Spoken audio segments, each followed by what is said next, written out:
welcome to the Knitfolk podcast. This is episode 34. My name is Jacqueline. You can find me on Ravelry, Instagram, Pinterest, basically any social media as at Jacqueline Salem.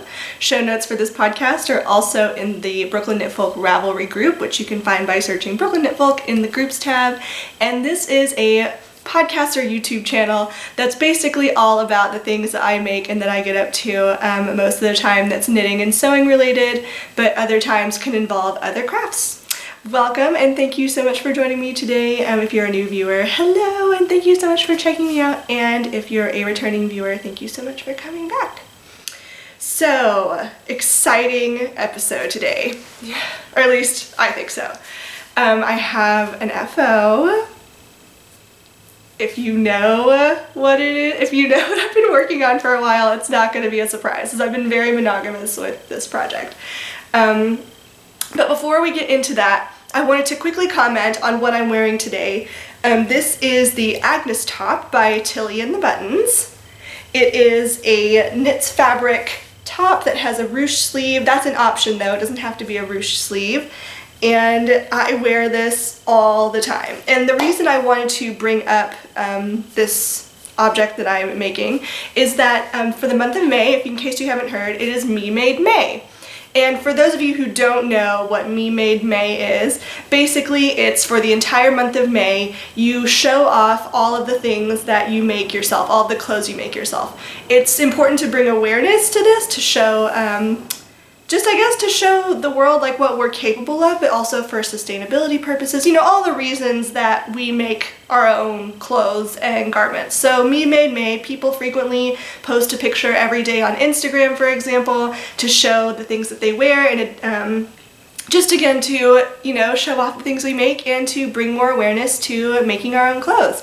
So that's really exciting. I haven't been participating really in wearing things every day just because, I mean, I wear knitwear every day probably just because I use my shawls at work every day, and I wear hand knit socks all the time. I really hope there's nothing gross on the bottom of that. Okay, no, there's not. These are my Nomadic Yarns Fred and George Weasley socks. I wear hand knit socks almost every day, so I guess I sort of participate, but I don't really have enough things to wear like a full-on Me Made May outfit every day for the month of May. But I thought I would go ahead and tell you guys about it just in case you didn't know. So if you see the hashtag, like hashtag MMM17 Me Made May, that's what it's all about. One other thing before we get started, there's currently a giveaway running in the Knitfolk Ravelry group. In case you didn't know, I have giveaways in there basically all the time. So once one ends, I basically open up a thread for another one. So all of these things, these amazing prizes that you guys send to me, I just don't have the space in my apartment to hold on to it for very long, so I can't like save it for cals or anything like that. So unless it's sent specifically for a certain cal or the quilt along, for example, or something like that, I tend to open up a thread in the Ravelry group to give things away at a consistent pace. So definitely check in there. I almost always mention it on the podcast too, that I've opened up a thread for something, but currently the giveaway that's up for grabs is a 1-month subscription to Row 1, which I talked about in my episode last week, but basically is a subscription service that gives you 5 to 10 gram mini skeins with 100 grams total, all of one indie dyer's yarn, and they're really great brands. So for example, the one I got was Anzula Fiber Company, and the one that she sent me as a sample. So she's going to send you, or the winner, whoever wins, the a 1-month subscription to the next month. So definitely go enter that. The prompt that I use every single time, and it's kind of generating a bit of fame, I feel, is 3 good things that have happened to you in the past 24 hours. I use that prompt every single time just because I really love reading about all of the good things happening in your life. Even if it's small, I think it's important to remember those things every day. So I'll touch on that a little bit at the end.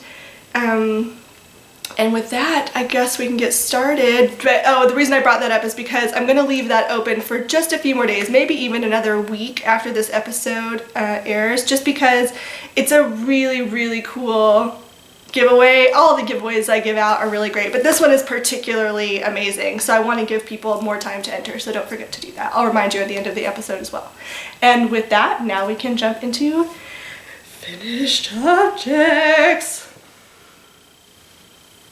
My sweater. It's done. And I love it. So it's an FO, I'm calling it an FO, but there are still a few things left to do. I need to weave in the ends. It has not been blocked yet. I literally just finished this last night. So I need to block it. I will weave in the ends after I block it. I also need to, it's a V-neck sweater, so I need to follow the instructions for tacking down, folding and tacking down the front of this V point right here. And a few other small things, like just kind of closing up some of these gaps here in the armhole area where I picked up the stitches and different things like that. But overall, I'm so pleased with how this turned out. If you didn't know already, if you're just now joining, this is the Brookings sweater. It's a pattern by Olive Knits or Marie Green, and it is a paid-for pattern on Ravelry.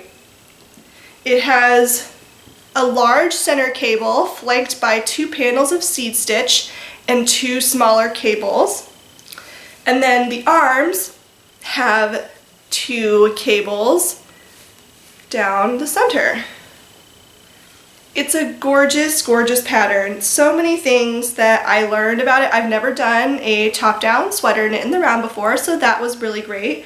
The cast on required is a cable cast on, which was a new to me cast on that I learned how to do. Very simple. It made picking up the stitches for the neckband really, really simple. So I really liked that about the pattern. I was hoping, because on the model, the sweater is a tighter fit on the sleeve, and then about 1 to 2, or maybe it was more than that, I can't remember for sure what the pattern schematic says. Let's see here. 2 inches of positive ease at the bust. Supposed to have 2 inches of positive ease at the bust. So I was hoping that that fitted sleeve wasn't just a fluke with how the model was wearing it, and that it was something that was written into the pattern, and for me, that's how it fits. So actually, let me just try this on for you so you can see. Okay, so here is the sweater in all of its glory. Like I said, a tighter fit on the arm, not negative ease, it just feels like maybe like 0 ease. There's not any extra ease in there, but it's not tight. And then it does have, it's probably more than 2 inches on me. For me, it's probably more like about 3-4 inches of positive ease. It fits perfectly in the front, but then in the back, see if you can see this, it does have more fabric at the back. I'm not sure that I dislike or particularly like that. I haven't worn it enough yet to really say for sure. I will say that the fit is very comfortable. It's breathable. So it's not like too tight or anything like that, and it's not too big. So I don't know, we'll see. But it does fit me more, or it's more closely fitted to my body on the front, and it has more fabric on the back.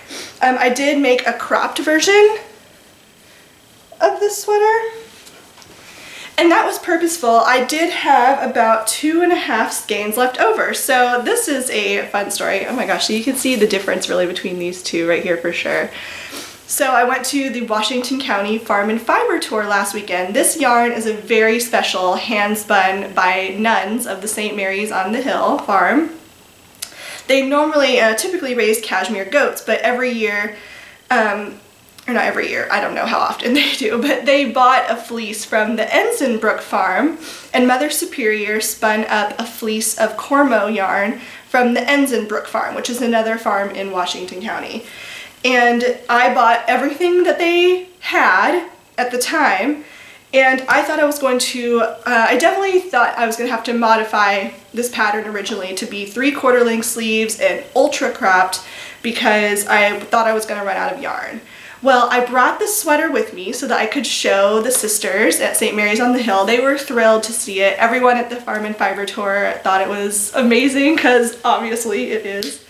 And turns out that the sisters had somehow heard that I was looking for more Cormo. I doubt they're watching this podcast. You know, yeah, they can't wait every 2 weeks for a Brooklyn Knitfolk episode to come out.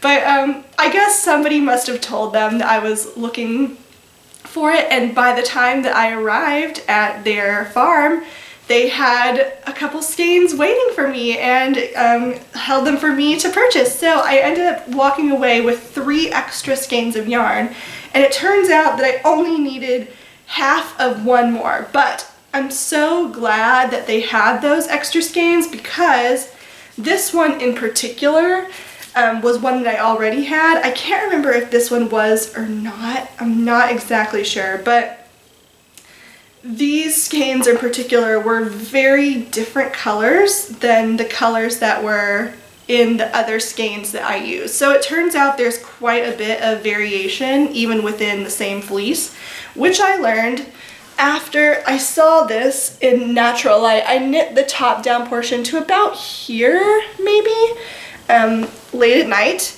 and I didn't notice that the skeins were quite different until I saw it in natural light, and that's when I was alerted like, oh, I'm definitely gonna have to be alternating skeins with this project. And these two in particular were so different from the rest of the yarn that I'm really glad that I was able to get those additional skeins this year at the tour because these ones were really, really different from the others. So a few things that you might want to know about the pattern, or just thoughts that I have on it, besides the fact that I love it.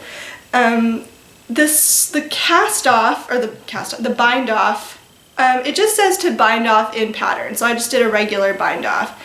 In hindsight, I wish I had maybe learned how to do the tubular bind off or something like that, because I do think the edge is a little bit, it's not super messy, but I feel like it could be better. But that's something I can always rip out and do myself later.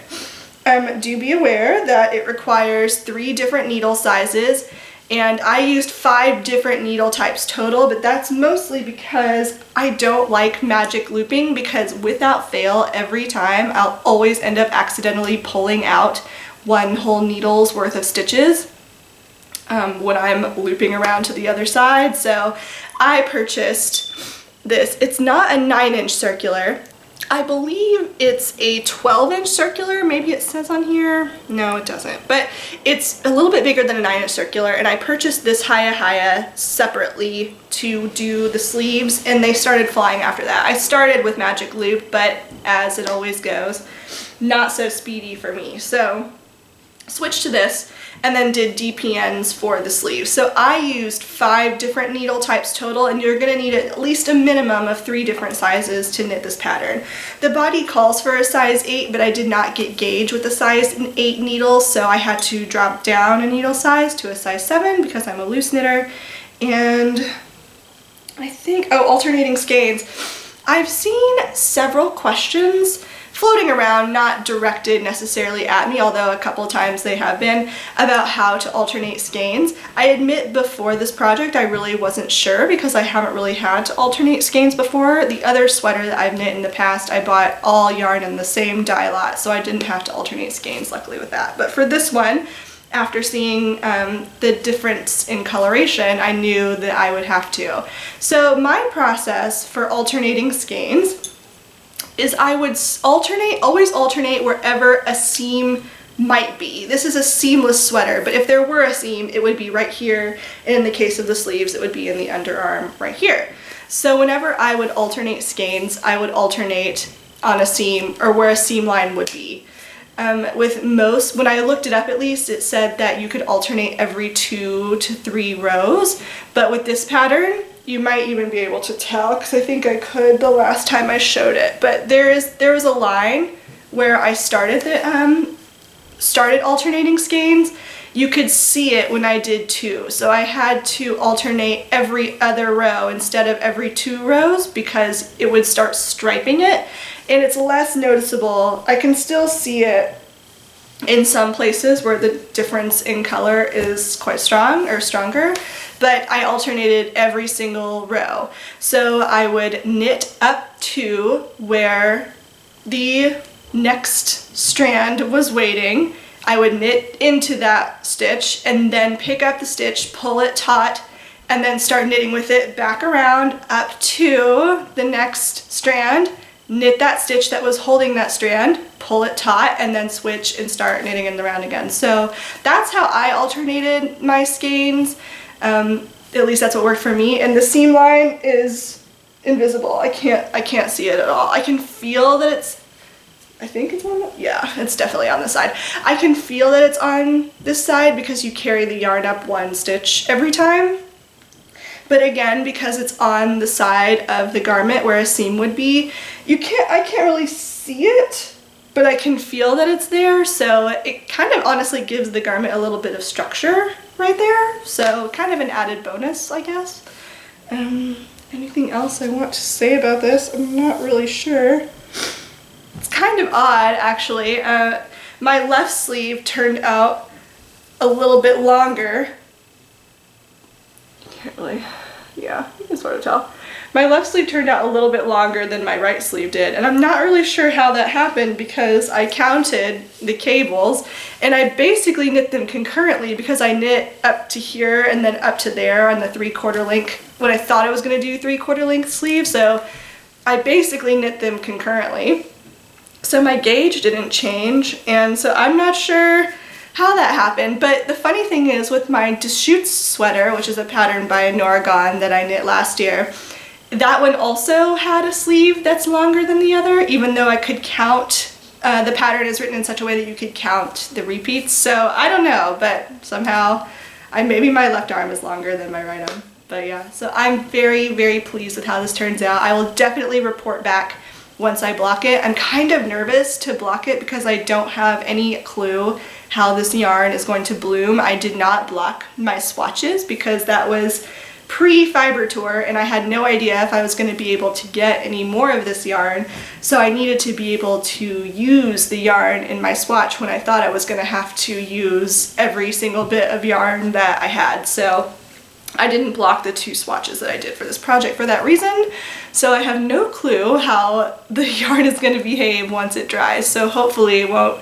get too big because I honestly love the fit right now, and especially in the sleeves I would not want it to get much bigger, if any bigger. So fingers crossed that it doesn't bloom like crazy. I have no clue what's going to happen. So this again is the Brookings sweater, and that's a pattern by Marie Green Olive Knits, and I would definitely recommend this pattern. So while I was knitting the Brookings sweater, especially toward the end there. It was just becoming unmanageably large. It was living in this project bag, and when I say living, that's like a loose term because most of the time it was just thrown out on the couch, and there's probably a ton of cat hair in it. I don't know if you can see it. I mean, I can see it now, but I hope you couldn't see all the cat hair in it because Mika especially loves laying on this sweater. So it was becoming unmanageable for subway knitting, especially on the commute when there's lots of people. So that meant casting on a sock. So I cast on a sock project, and this is living in a bag given to me by Leah, who is Alenor. I'll put the name on the screen, Alenor89, and she made this bag for me, and I didn't think much of it at the time. I mean, I love the fabric that she used, but to me a bag's the bag. What am I saying? A bag is not just a bag, but anyway. I love drawstring bags, and the more I use this bag, the more I realize how much I really like this bag. I don't know, something about it just functions really well. I love the pulls on it. It's just smooth. It's a fantastic size. I love the kind of tall shape that it has because most of my bags are tall and narrow. Like I bring little leather backpacks with me and tote bags, so my space is not as wide as it is tall. I have more vertical space to use.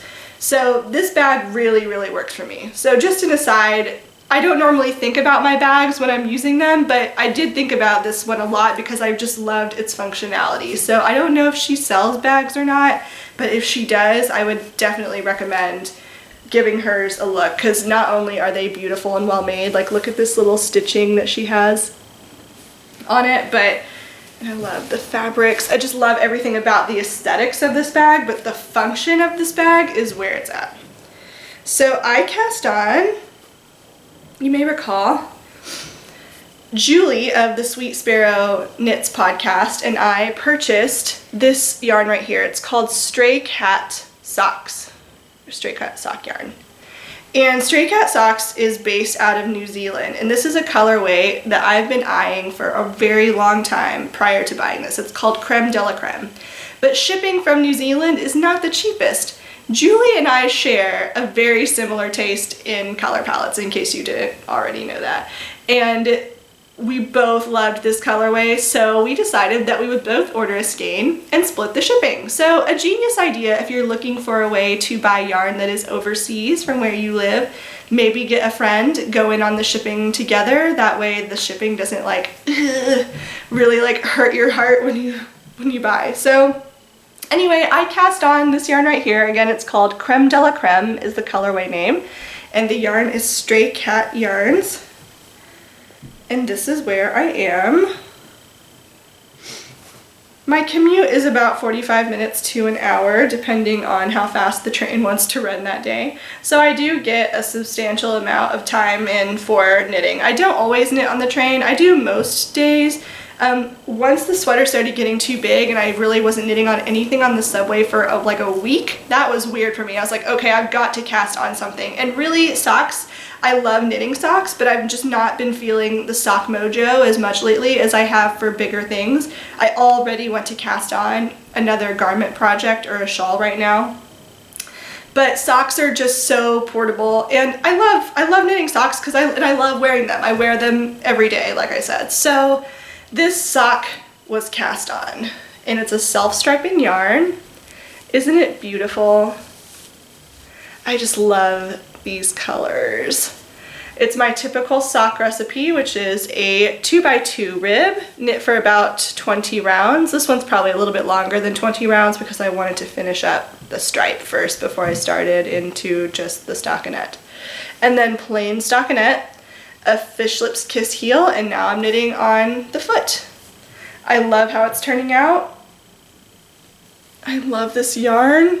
I knit my socks on 9-inch circulars. This is a US one, 2.25 millimeter. And the fabric that 9-inch circulars make just can't be beat, in my opinion. There's no laddering. I will say, actually, looking at this, I kind of forgotten until now, it's because I haven't worked on it in a couple days, but the yarn is rather splitty. I love love, love the colors that she has. There are more that I would buy, so Julie, if you want to get more, let me know. Her colors are top notch, but I noticed immediately upon starting the sock that the yarn is sort of splitty. The plies are kind of loose, and I mean, it's not helping the fact that I use Hiya sharps. These babies are definitely sharp, so I could switch to different needles, but this is what I have, and I like using the Hiya sharps, and I really don't want to buy separate needles just to use whenever I use this brand of sock yarn. So I'm living through it, but you can see a lot where I split stitches, like anywhere where it's kind of extra puffy like that. Right there, right there. You can see where I split stitches, and when I split the stitch, it gets a little bit fuzzy. So I don't know if that's this particular skein that I have or what, but that's the experience I've been having so far with this yarn. Again, love the colors, but it does split quite a bit when I'm working with it, to the point where I can't not be looking at this when I'm doing it, because if I'm knitting and not looking, I could accidentally be splitting stitches and adding stitches to the sock, and I don't want to do that. So that's definitely a factor with this yarn. But the colorway is just gorgeous, so it's kind of worth it. So I've only knit, like I said, almost finished with this first sock. I've only been working on this on the subway. I have not been working on it at home. I've just been working on my sweater project, so there you have it. And then the last knitting project I want to show you, although it's not knitting, it's crochet. So when I went to the Washington County Farm and Fiber Tour, the only two projects that I brought with me were the sweater, the Brookings sweater, and my granny stripe blanket. Oh man. I almost regretted, of course, it took me so long to pack for the Washington County Farm and Fiber Tour, and I was sitting there, I was like, do I bring a sock? Do I want to knit on a sock? Like, the sweater's enough. I've been wanting to work on the sweater, and the sweater is basically just a large body sock. I forgot to mention, actually, I compare this sweater project very much to my favorite sock pattern, which is Socks on a Plane. It's basically the sweater version of Socks on a Plane to me. So a simple project, and I really wanted to work on my Cozy Memories blanket, or not Cozy Memories, my granny stripe blanket. So I brought this with me, and I ended up working on it quite a bit. So I have put a sizable dent into this project. I don't have a progress keeper on it, so I can't really tell you where I was before, but I want to say I at least increased it vertically by 1/4 of 25% of what it was before. At least like, yeah, that amount. So this is the granny stripe crochet blanket, which I'm sure you've seen making the rounds on Instagram. The pattern is by Attic24. I didn't really follow that pattern, I have to say. It's more like a recipe. I kind of just cast on or chained on as many stitches wide as my queen size bed is, and then went from there. I do not make a row go all the way across, as you can see right there. I like it to be extra scrappy. So I'll put in like teeny tiny, like 2 gram mini skeins, and then I'll add some where I go back and forth the whole way, not just once, but like 1.5 times, I don't know. So it just really depends on my mood, but come here, yarn. So this is what it's looking like.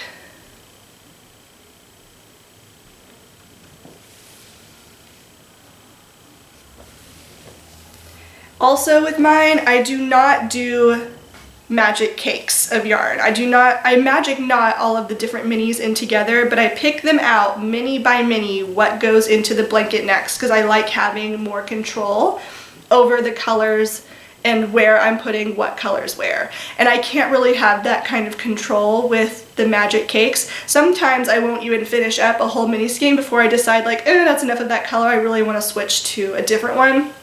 So I can't have that kind of control with a magic yarn cake, so I don't do that. I just magic knot, the new one, on every single time. And that way I kind of get more of a balanced effect with the colors in a way that's pleasing to me. So what I'm doing is mostly neutrals. There's quite a bit of gray in here. And then also a lot of pastels, so softer colors, and then pops of these neons, as you can see, and sometimes darker colors like what's down there. And that's the effect. I just love working on this so much. Even now, I just want to work on it right now. It's, yeah, really cozy to work on. The hook I'm using is, I forget the name of it. People keep telling me there's a special name. It's a Clover brand hook. That's all I know. I want to say it's like an Amour or something like that. Amour is in the word for love. And it's a size F, 3.75 millimeter. Super malleable, squishy in the hand.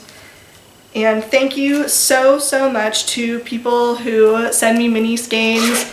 I add them right away. This is kind of like my upcoming queue of minis, but I have another bag full of minis. So thank you so much for sending those to me. Yeah, really, really love this. So I thought I'd show you progress on this. I don't show this blanket every single time I podcast just because sometimes I don't work on it at all, and some other times I work on it a lot. So I try to just show it to you once I've made a considerable dent in it. Oh, this yarn right here was from Allison, who works at Pearl Soho. I'm not sure, she doesn't have a podcast, but she just finished a 4-year lace weight bolero, 4-year work in progress, of a lace weight bolero, and this was the yarn that she used. So I asked her if I could have a little bit of it to celebrate the end of that whip, because that's really exciting. And I always, when I'm finished with it, tend to roll it into this little sushi, because it's so pleasing to unroll it when you start it every time. It's just kind of nice. I roll it into this little sushi cake, and then the process of unrolling it and starting it fresh. So I just love storing it that way. And then the last thing I want to show you. So if you've been watching this podcast for a while, you know I love Stephen West patterns. I've knit 3 so far: the Dotted Rays, Exploration Station, and the Doodler. So yes, 3. The Exploration Station is one of my favorite shawls of all time. I wear my Dotted Rays actually every single day in my office because it's like a schlenket and my office is really cold. So I wear that one all the time. But as far as the one that I wear out and about, my Exploration Station for sure takes the cake. I was thinking I'd really like to cast on another one, and I'm sort of between that or the Snow Melt shawl by Helen Stewart. I can't really decide. I feel like I should knit a different pattern just so I'm not knitting the same pattern, but I just love the Exploration Station pattern so much. So I've been toying around with some color palettes, and here is what I've come up for a potential Exploration Station. I haven't cast it on yet. I'm not 100% decided on this color palette, but I'm sort of building it around this skein of La Bien-Aimée, and it's called Modern Romance, I think, or just Romance. It's called Romance. It's so beautiful. So at first I put these two together. That was kind of an easy pairing because it's got speckles of blue. This is the Wool Barn Silky Singles in the Steel colorway. It's a steel merino blend, so those go together. And then I thought that it needed a kind of a pop. So I took this skein of Plucky Knitter, which is her Primo fingering base. It's an MCN, Merino Cashmere Nylon, and this is the Ogre colorway. So these 3 kind of go together. I love these together. I was having trouble picking out a 4th. I didn't want something that was going to compete with these, so I figured something more neutral. And I have, at least 50 grams of this cake left over from the Hedgehog Fibers in, what is this colorway name? Oh, I'm blanking. It's not Teacup. I can't remember. The name is escaping me right now, but this is what I used in my first Exploration Station, so I thought maybe I could use it in this second one. So this is my current palette. I have not cast on yet, but the desire is very strong. I may cast it on this afternoon once I solidify the color palette. I really, really like this palette, but I just kind of want to take a look through my stash one more time before I make the final choice. Because I could go in an entirely new direction. There's a black and white speckled skein of Optic by Madeline Tosh that I was thinking I could use to build a palette around that, so I don't know. But I really, when I first saw this La Bien-Aimée skein, I knew that this would be a shawl, and my first thought was Exploration Station because it would just show it off so well. So that's my current palette. We'll see how it goes. I'm honestly not sure if I would keep this. I bought this skein of the Wool Barn to use for a Tar Heels fan friend, but I don't like one skein shawls, and she's a coworker and she uses my shawls all the time. She like asks if she can borrow one. And at first I was going to knit her a shawl entirely out of this Tar Heels kind of color because, like I said, she's a huge fan, but one skein shawls are just not going to do it. So I feel like if I put it together in this, it'll obviously be much bigger. I don't know if I'm going to be able to part with it though, so we'll see by the end of it. I'm not telling her I'm knitting her a shawl. It's been my plan to knit her one for a long time just because she uses it every single day and I know would appreciate it, but we'll see if I can part with this by the time this ends. But this was intended to be a gift, not sure if it's still going to be or not.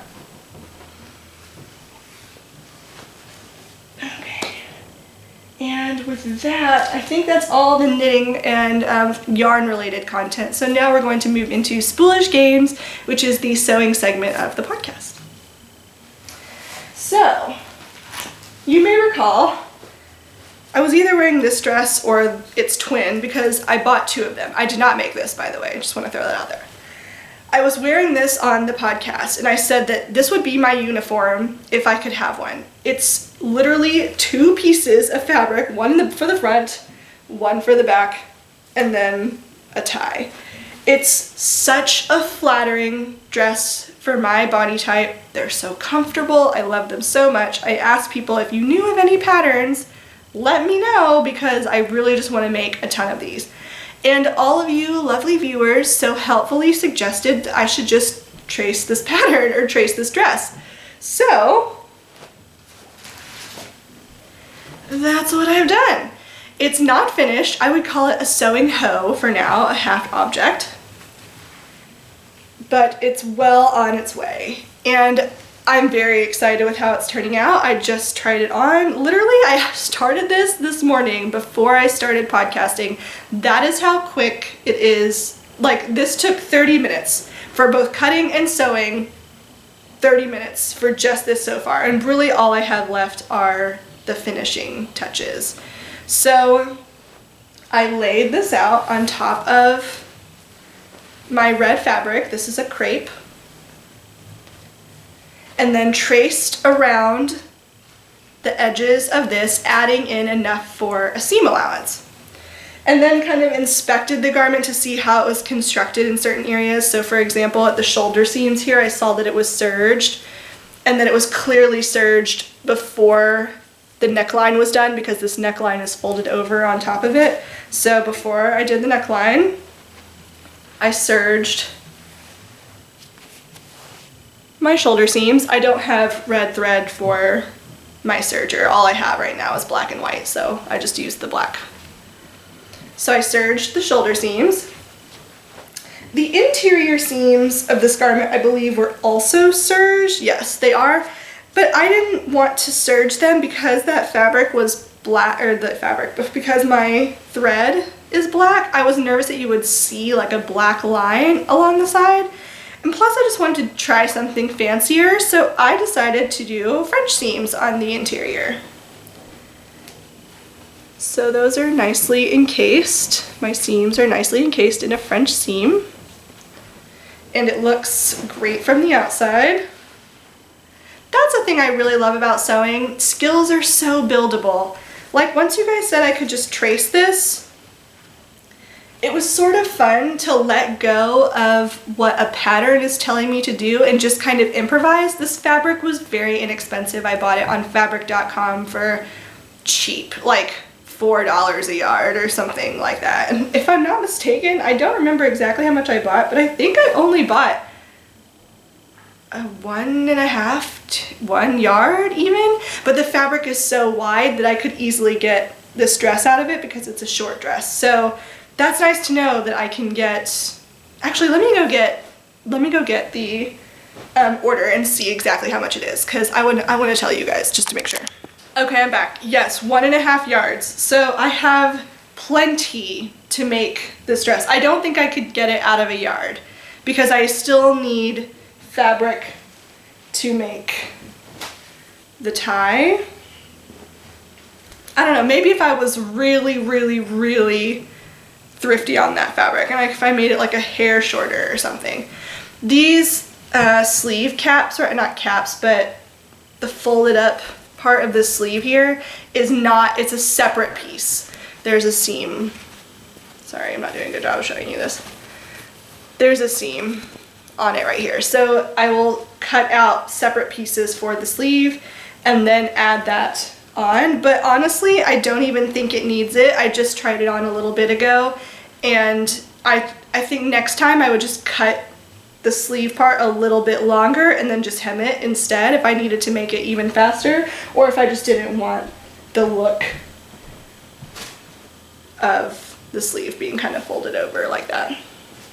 So yeah, French seams on the interior. I just love how these skills have been so buildable. Like I said, just things that I've learned and picked up along the way of my seamstress career so far, that it's just kind of enabled me to make clothes without needing a pattern. So that's just really exciting. So really all I have left to do is finish the armholes, most of the finishing the armholes, hemming the bottom, and then figuring out what I want to do with this neckline. So right now it's cut into a V-neck. My original dress has a zipper detail on the front of it here, which is really cute, but this fabric is a little bit thinner than this fabric is, and I'm not sure that it could hold up to having a metal zipper in it or not. Maybe it could, but either way, I think what I'm just gonna do is scoop it, because I like scooped necklines, and do a low scoop on the front. And then of course make the tie, and then it'll be done. So I anticipate that maybe an hour's worth of work and I could have a dress. So an hour and a half tops, including the cutting, can make this dress. And literally I live in these, live in them. I'm embarrassed to tell you how many times I've worn this without washing it. So I'm very excited to have started this dress. Oh, sorry. And this is how much I have left over. That's folded in half. So yeah, like I said, I don't think I could get a whole dress out of just a yard. I think I need 1.5 yards, but 1.5 yards, that's pretty good for a dress. And then the next things I wanted to show you, snagging my fabric, are some sewing plans. So yesterday I had every intention of starting some tops for the summer top make along that is being hosted by Sarah of the Yarns at Yinhu podcast. But because I was so close to finishing my sweater, I thought I should just power through and finish the sweater first before I start with the tops. So I haven't started them yet, but you've heard me talk about them before if you've watched the podcast before. And the first one that I want to make is the sorbetto top. These are the different versions, or the flats. That's version 1. Basically the other version is a longer one at tunic length, and then the third version has sleeves on it. And then the other top I want to make, which I don't think I've talked to you guys about yet, is the Ogden cami. So I bought some of the special coveted Rifle Paper Company fabric. I love this print, and the fabric is so soft. Lovely. And I asked for suggestions on Instagram of what to make with it, and Maria of Stitched in Sweden recommended the Ogden cami, which she has just made if you watch her podcast. And when I saw this pattern, boom, that was it. It was just like, this is exactly what I had in mind. I know a couple of other people have suggested the willow tank to me, and while I do think that would be a very easy sew, I'm not sure that the fit and the style of that tank top is not really my style with the really wide straps on a tank top, so this one is much more me. I really, really love it. I cannot wait to make this, and that's gonna be with this fabric right here. And then for my sorbetto top, I have two different fabrics. I have this blush pink fabric and this navy. So I want to do at least one of them just in this tank top here. I don't want to make the tunic length, but I think I want to make it longer than this one right here, just because I've seen pictures of the FOs on Instagram and it's a little short for my taste. So I want to make it, and I'm tall anyway, so I would like to make it a little bit longer. And then I also want to make a sleeved version. Here's the sleeved version. The only difference I want to make though is that this is a fitted sleeve, and I would love to figure out how to make a flutter sleeve. So Julie of the Sweet Sparrow Knits podcast and Sweet Sparrow Yarns has offered to teach me how to make the flutter sleeves, or how to make a pattern for that, to modify it based on the sleeve pattern and the sleeve, the armhole, I guess you should say. So I'm gonna have her teach me how to make a flutter sleeve. So that's really exciting. I can't decide which I want to be which. For some reason, fabric.com had a 3-yard minimum of this blush, so I have double what I have of this, which is a yard of this navy, and I can probably get, I could definitely get at least 2 shirts out of this blush color. So maybe I'll make one into a tank top and then one into a flutter sleeve, and I'm not sure what I want to do with this one, so we'll see. But they're destined to become sorbetto tops. And then I think that is it for sewing. The last thing I'm going to talk to you about is the Washington County Farm and Fiber Tour. A lot of this is going to be kind of stories about how the Farm and Fiber Tour went. Hopefully, I hope I have enough footage that I took to make a separate video about it. I may or may not do that and cut this and put it in there, but I'll at least show you some of the acquisitions I got. For those of you who don't like watching acquisitions, because you don't want to be tempted to buy, fear not, this is not stuff that you can buy. So unfortunately, for those of you who do like to be enabled to buy, this is not going to be that kind of acquisition segment. So without further ado, I'll show you what I bought. Well, this I didn't buy, this I got at the swap table. So for some reason, someone wanted to get rid of this. I cannot imagine why, because look how freaking cool this is. I saw this and my immediate thought was, oh, I could hold that double in a marled magic mystery shawl, the Stephen West pattern, or just hold it double in a Stephen West shawl of some sort. Hey, maybe even I'll hold it double with this. I don't know. Anyway, okay, I'm getting too crazy. But this is amazing. I have no clue what the fiber content is, but it is fuzzy wuzzy, and it's amazing. Pastel pinks, purples, and blue. So I got that on the swap table. There were 3 of these. I only took 1. The regret in me is so strong for not getting all 3 of them, because I could make some sort of like ridiculous sweater with it or something, but whatever. I'm not gonna make a sweater out of it. I wouldn't wear this sweater if I made it anyway, so probably best to just have gotten the 1 and let somebody else enjoy the other 2. The only purchase I made, again, St. Mary's on the Hill. I just have the best luck with them. They're who I purchased this Cormo from. So in addition to the extra 3 skeins of the Cormo that I bought another nun spun yarn. This one is not Cormo. This one is a 2-ply Blue Face Luster, or BFL.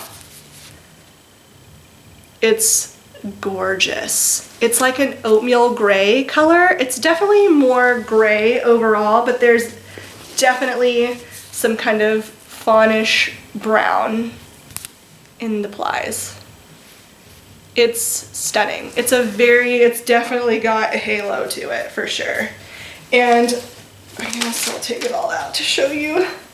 I was not messing around this time on my yardage.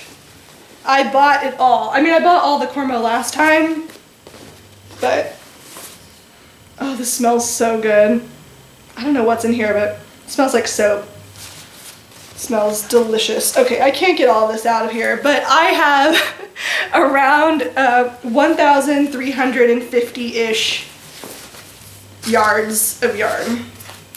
Much more than the yarn I had for my Brookings sweater. The Brookings sweater I had a little about 950 yards. So this time, not messing around on yardage. Have not even started picking out a pattern yet, but I really, really, really want to cast it on. So I'm gonna figure it out quick because I cannot wait to work with this. Isn't it so beautiful? Again, 2-ply BFL from St. Mary's on the Hill. It's just a one-of-a-kind, spun by the sisters who run the farm as part of their practice. It's gorgeous. I'm so excited about it. You can see it all over my face how excited I am. I just love it.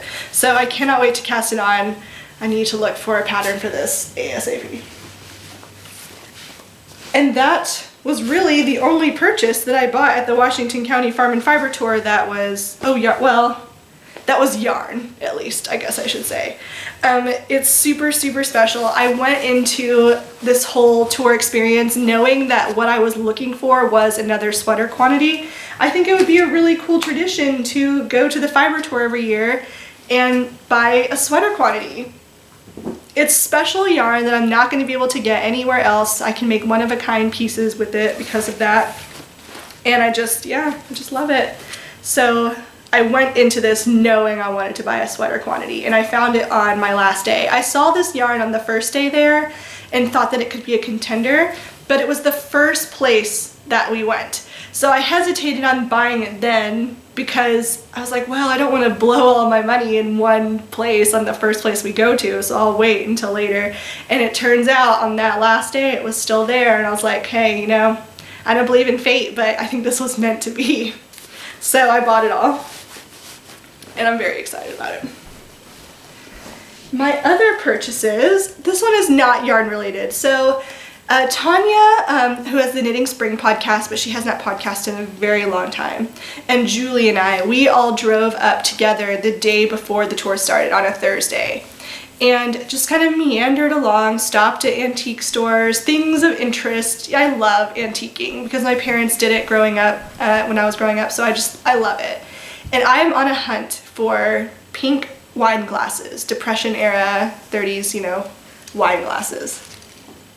After about 10 stores and looking in every store, the last one, I found these. They're not wine glasses, they're more like champagne glasses, but gold on the rim and pink.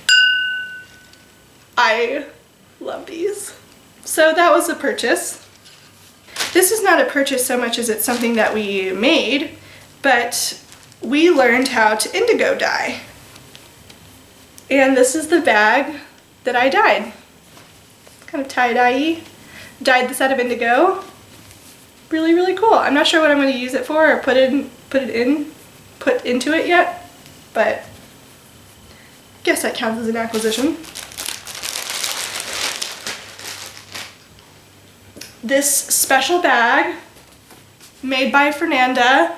She is by Fee Creations, made by Fee on Instagram. She sewed a patchwork bag for everybody at the Washington County Farm and Fiber Tour. That generosity blows me away. I love this bag, and I think this is going to be the new bag to hold my granny stripe blanket because it's just the perfect size because it's so big. Isn't this amazing?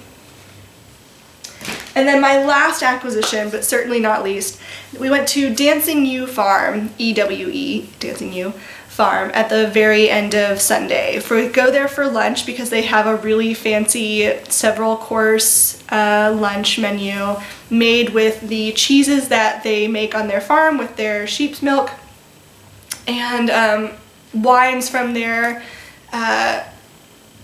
why am I blanking on words right now? Vineyard, thank you. Wines from their vineyards in Italy. And so we partake in this lunch at the end of the tour. And while we're there, they of course have a little shop in the front and several vendors selling things because it's the Washington County Farm and Fiber Tour. And one of the vendors was selling handmade rugs. Look at this. Look at this rug. I haven't measured it actually. I wonder if I have, but if I had to make a guess, it's about 3.5, 4 feet. Definitely more than 3 feet. Yeah, maybe 3.5, 4 feet by 3 feet wide. It's kind of this blush color, and it has white woven into it, and then the tassels are this kind of sage green. I am obsessed with this, and it went right into my entryway. My cats love it. They like roll around all over it.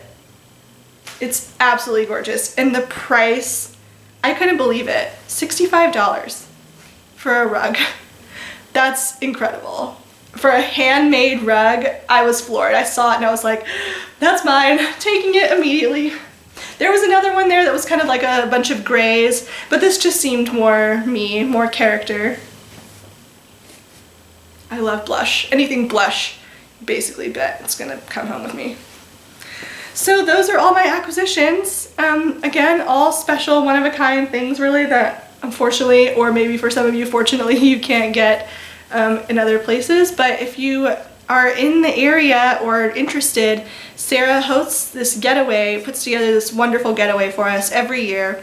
And it's in Washington County, but you don't even have to go with this group. You can always just go on your own. It's the Washington County Farm and Fiber Tour, and it's always in the last weekend in April. So mark your calendars for next year if you're interested, because it's such a special, one-of-a-kind experience.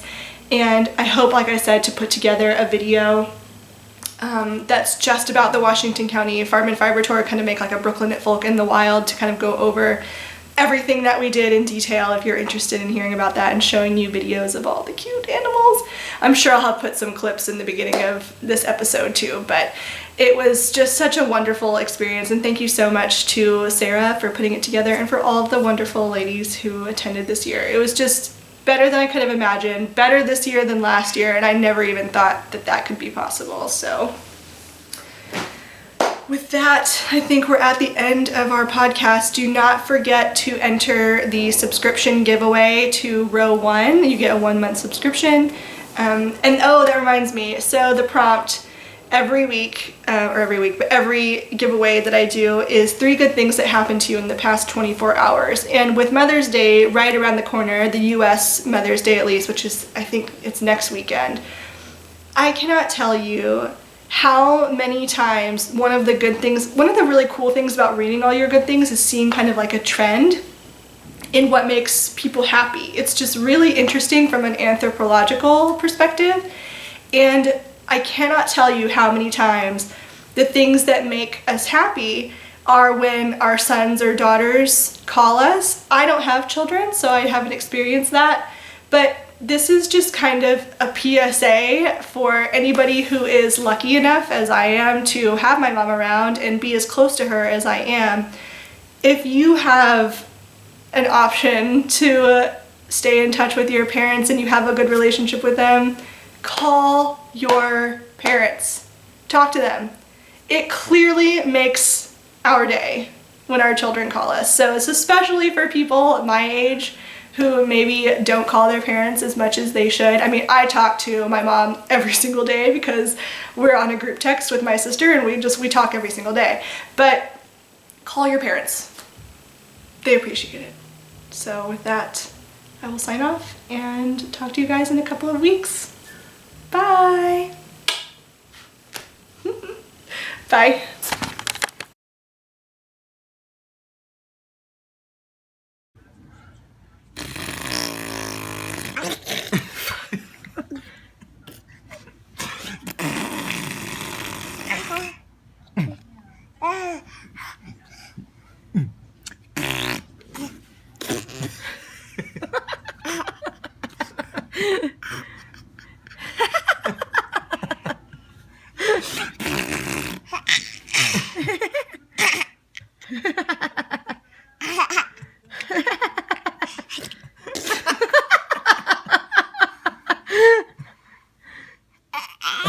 What are you doing?